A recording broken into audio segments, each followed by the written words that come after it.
cancer, injection de Botox, Parkinson. Les rumeurs concernant l'état de santé de Vladimir Poutine sont nombreuses et jusqu'à présent, aucune réponse claire n'a été donnée sur un changement des apparences qui interroge. Le problème étant que ce n'est pas seulement l'apparence du président russe qui a changé, mais que son comportement et sa vision du monde ont également été mis en cause, notamment depuis son lancement de l'attaque en Ukraine.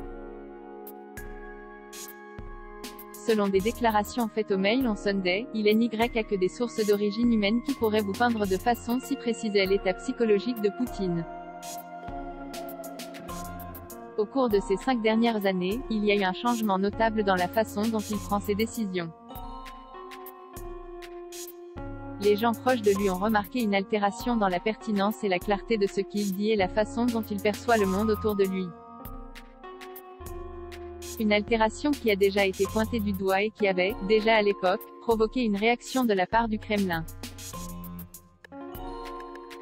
Selon l'Express, en 2014 lorsque Vladimir Poutine a décidé d'annexer la Crimée, des rumeurs, venant notamment du New York Post, selon lesquelles il souffrait d'un cancer en phase terminale et était soigné par un médecin allemand avaient circulé. Un porte-parole du Kremlin avait alors répondu que Vladimir Poutine ne souffrait pas de cancer du pancréas, et que les journalistes qui écrivaient sur son mauvais état de santé feraient mieux de tenir leur langue. Au fil des ans, toutes les rumeurs sur la santé du président russe se sont heurtées aux mêmes réponses. Vladimir Poutine est en très bonne santé et ne souffre d'aucune maladie grave.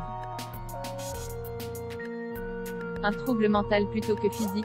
Le fait est que si sa santé physique n'est pas toujours remise en question, sa santé mentale devient un autre centre d'intérêt. Il y a peu, c'est le quotidien Ouest France qui se penchait sur la question avec un diagnostic bien précis pour Vladimir Poutine. Il souffrirait du syndrome des hubris et en serait même, pour le neuropsychiatre Jacques Touchon, l'exemple parfait. Ce syndrome est décrit comme un désordre narcissique et se reconnaît grâce à plusieurs symptômes: excès de confiance en soi, sens de la manipulation, sentiment de toute puissance, arrogance, mégalomanie, recherche de la gloire.